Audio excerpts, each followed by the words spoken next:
Good morning guys, mga kalapatid. So ayan, kanina nagpakawala ako ng mga breeder. Oh tama, pakawala ako ng mga breeder, hindi ko alam kung saan pumunta. So sana pumasok sila sa loob ng kulungan nila, kasi hindi ko sila natatanaw ngayon. So kaninang umaga ko sila pinakawalan. Ngayon magtatanghali na, magla-lunch na. So sisilipin ko ngayon. Silipin ko ngayon kung nandito sila. Ito hindi to breeder dati ko na to. Pero ngayon may sisyo na to sa akin ngayon. So, ang hinahanap ko ngayon yung dalawa kong breeder. So tingnan natin sa ilalim kasi minsan sumuksok dito kanina. So, tingnan natin ha. Malay mo naman umuwi yung dalawa. So by the way, nabawasan na pala to. Nakabenta na tayo ng ibang breeder. Benta ko na. Okay, so silipin nga natin kung nandito na yung pinakawalan ko kanina. So ayun, wala yung nagpakawala ako kanina ng apat kanina pinakawalan ko. Ayan kung mapapansin nyo, wala na yung brown at saka yung isang blue bar na palaging nakatambay dito. Asawa na ito. Nabenta ko na sila. Benta ko na silang dalawa kahapon. So yung price hindi ko na i-reveal. Ano lang naman, budget pin lang naman. So actually magaganda nga yung guys kaya lang need ko talaga magbawas ngayon. So sasama ba ang loob ko kung hindi bumalik yung pinakawalan ko? Hindi. Kung babalik sila sa dati nilang amo, okay lang. Okay lang sa akin. Nakausap ko na rin naman yung pinagkuhanan ko. Sabi ko, boss, kung babalik sa'yo, good news. Kung hindi, kung sa akin babalik, good news din sa akin. So alam mo yun. Bakit hindi ko na lang pinamigay? Kasi gusto kong subukan kasi kung mapapaamo ko pa sila. Ayan. So kahapon naman nag-viewing silang kahapon. Pinag-viewing ko silang kahapon. Hindi okay naman yung viewing nila kasi hindi naman masyado maulan. So tingin ko naman parang mapapaamo. Tapos pinakawalan ko din sila dito lang. Hindi naman sila naglayas. So, pero ngayon hindi ko sila natatanaw na dalawa ngayon So saan kaya sila nagsuksok? So lagay ko sila dyan para alam nila na ayan yung papasok sa kulungan. So hindi ko rin sila pinasok muna sa kulungan. Hayaan ko lang sila kasi para masanay na rin sila sa paligid nila.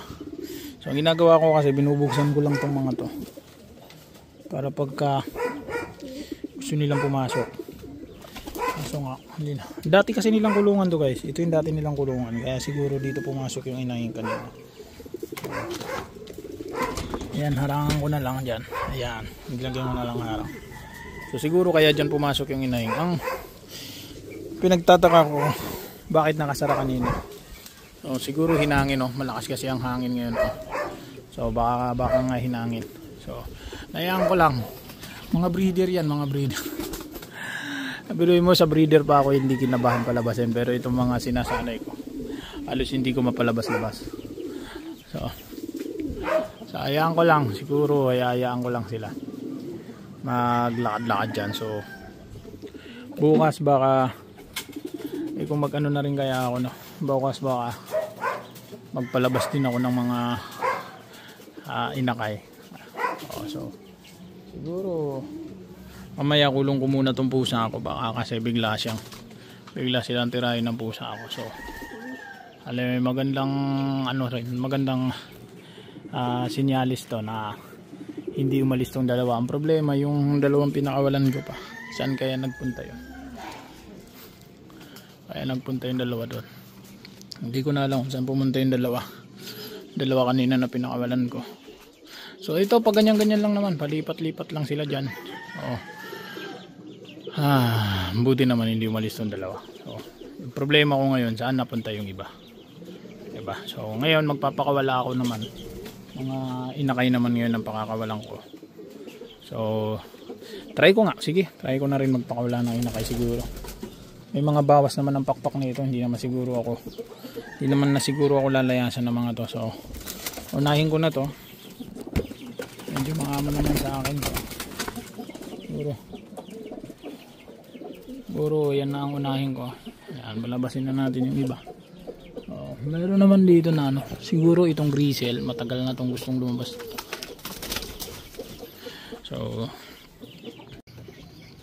So pansin ko parang ano no, balak na talaga nila, lalo na itong isang to. Parang balak na itong sumibat oh. So wag naman sana. Wag naman sana kayo sumibat. So talagang nagtira ako guys. Para na sa ganun pag sumibat to mga to. Kahit pa paano may matira naman sa akin, di ba? So pag hindi sumibat to mga to, itong batch naman na to palalabasin ko. Okay, palalabasin ko naman tong batch na to. Sila naman ang palalabasin ko bukas. Or baka sabay ko na talaga, lahat ko na talaga sila palabasin. Aba, asan lang ng loob yan ngayon. Kung talagang kapalaran kung maubusan ng ibon ngayong taon, at least sinubukan natin. Baka yun na yung senyales para tumigil na tayo mag-ibon. Diba? So sana hindi wag sibatan to mga to. Yan, puro mga inakay yan guys. So ito yung grisel na paborito ko, talagang tinitrain ko to. Gusto ko talagang matutos to sa akin kasi mahilig talaga ako sa grisel. So kung papansin niyo, hindi ko halos pinalabas yung mga breeder ko, ay yung mga batcher ko, kasi gusto kong i-train nga itong mga to. Gusto ko sila subukan na wala silang kasama. So tatlo lang din naman halos ang natira sa akin, pero hindi ko muna sila pinalabas. Siguro mamaya, palabasin ko siguro sila mamaya. Kasi pagka baka mamaya magkabiglaan, biglang lumipad yung mga batcher ko, ang mangyari, sumabay itong mga to, maligaw. Diba? Baka hindi pa sila makaabot. Ayun yung isa kong batcher na lumilipad-lipad. Yun lang muna ang pinalabas ko. Pero yung iba hindi ko muna pinalabas, yung dalawa. Kasi baka mamaya magkalasan itong mga to. Mawala itong mga to. So hayaan ko muna sila dyan para makapag-ikot-ikot sila sa paligid. Maganda na rin yung dyan sila pumupunta. At dito sa mga taas dyan para maikot nila yung buong paligid. Okay, so alas 4 na mahigit, 4:25 PM, na umuwi na, napauwi ko na yung iba. Kaso meron pang mga nasa bubong. Ayan, pauwi ko na yung iba kong pinalabas. Alisin ko na to, kakatapos ko lang din magpakain. Di pa nga sila marunong pumasok so dito lang sila tumatapak dito, hindi pa nila alam to. Siguro masyado rin mataas. So at least meron tayong napauwi. So meron din tayong hindi napauwi nandoon sa bubungan. Hindi pa sila umuwi hanggang ngayon. Okay, so yung dalawa kong breeder umuwi nandoon sa palipad-lipad yung isang yun. Hindi talaga sila nawawala. Yung isa palipad-lipad talagang siguro dahil bago sa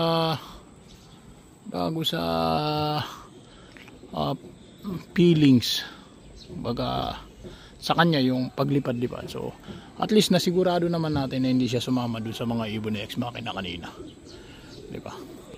So eto, ayan yung iba, ayan yung kasama ng white grisel. Ayun, mayroon pa isang dyan. So at least kampante na tayo na hindi talaga sila nawala. Ayan sila. Meron pang isa na palipat-lipat pero bumabalik din dyan sa bubungan na yan. So hinahanap ko pa nga.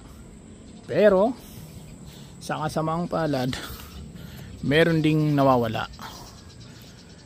Kung alin pa yung walang pakpak, yun pa yung nawawala. Yung puti natin pure white, hindi ko na magilap. Pinaghahanap ko dito sa ilog na to. Bumaba pa ako dito kanina dahil baka natulad siya dun sa isa na nahulog dito, pero wala talaga. So hindi ko alam anong nangyari. So wala talaga, hanap ako ng hanap, wala talaga. So sana nandyan lang din siya sa bubong. Sana, malay natin nandyan lang din. So malay mo umuwi rin bago maggabi. Medyo nag-aalala na nga ako sa mga to kasi hanggang ngayon nakadapo pa rin sila dyan. So kanina kasi nabugaw sila kanina kasi naglalaro yung mga pusa kanina. May mga naglarong pusa, hindi ko alam kung hinabol sila o ano. So nabugaw sila, bigla sila nagliparan. Ang problema, yung iba kasi walang pakpak. So may pakpak naman pero pinutulan ko nga. Ayun yung mga ibon ni Ex Machina. Ayan di ba? Kita nyo yan. Hindi yung mga yan, mga jet fighter yan. Di ba? So ang titindi ng mga ibon yan. Kanina ayun na nga, nabugaw sila ng pusa kanina, mga nagliliparang pusa. Nagliliparan tuloy, mga nag-aaway na pusa. Sorry. Nagliliparan tuloy. Nadali ako dyan sa mga ibon na ex machina. So nag-aaway-aaway ng mga pusa, and then ayun nga, nabugaw sila. Tapos doon na ata siguro nawala yung white. Parang may ano pa tong isa, parang may one eye ba tong ano na to, blue bar na to. So, parang basa yung mata, ano. So kanina nabugaw sila doon, pero at least sigurado naman natin na may, ano, hindi naman lahat nawala. Ganoon naman talaga, meron at meron dyan. So malay natin nandyan lang yan sa bubungan. So kanina pa kasi ako naghahanap, wala talaga ako matagpuan. Hindi ko talaga siya makikita, hindi ko alam. Tapos ang good news din, yung breeder ko, yung breeder na hindi ko naman butcher, hindi naman sila umalis, doon pala sila nagtago sa ilalim niyan. So kanina kinuha ko sila, binalik ko na dito. Binalik ko dyan, andyan sila sa loob. So kaso yung, di ba nga, 4 na pinakawalan ko, ayan yung blue bar na yan, tsaka ito. So di ba, hindi naman sila nawala. So good news din. So kanina, dahil ano nga pinakawalan ko, 4 na pinakawalan kong breeder, yung dalawa nawawala yung dalawa, hindi ko alam saan nagpunta. So ngayon, ayun, malaki na yung sisiw ko dun. Hindi ko alam kung inaaway ba siya. Gusto siyang subuan ng puti. Problema, inaaway nila. Gusto magpasubo ng puti. Anak naman niya kasi yan talaga. Gusto niya subuan. Problema, pinapalaya siya nito mga to. Pinapalaya siya ng mga yan. Hindi ko alam, parang sila na ang nagpares. Sino kaya ang babae dyan sa mga yan? Kasi ang alam kong babae itong puti.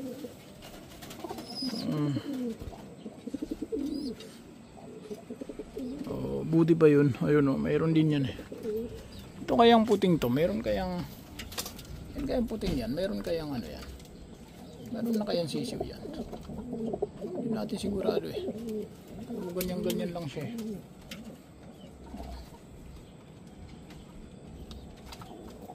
Ano nga guys,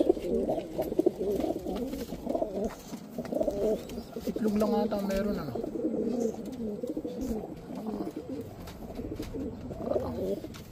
So parang itlog lang ang meron, wala pa atang sisiw.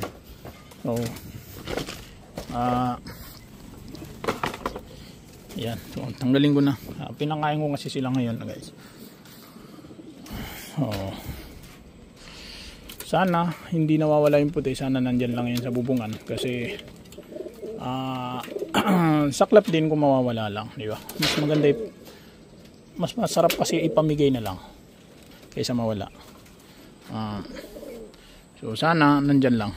Okay, so may nag-comment, ewan ko saang video yun, dun ata sa isang video nangingi ng kalapate. So Lodi, PM mo lang ako sa FB. Kung anong pangalan ko sa Facebook, yun din ang pangalan ko sa FB. PM mo lang ako, para usap tayo. So yung grisel lumipad, nandoon yung grisel, lumipat ng bubong yung grisel. Dalawa nandyan. Tingnan ko nga, makita kaya dito. Hindi sila nakikita dyan. So sana umuwi itong mga to, para meron naman tayo kahit papaanong maganda-gandang tulog mamayang gabi. Kasi kung pati ang mga yan mawawala, sigurado hindi na maganda ang tulog natin, kasi nawalan na tayo ng puti. So ayun lamang po. Maraming salamat guys sa mga bago sa channel ko. Pa-subscribe naman po, malaking bagay po ito sa akin. At sa mga datihan na, maraming salamat po sa patuloy na pagtanggilik. Yun lamang po. God bless po sa inyong lahat.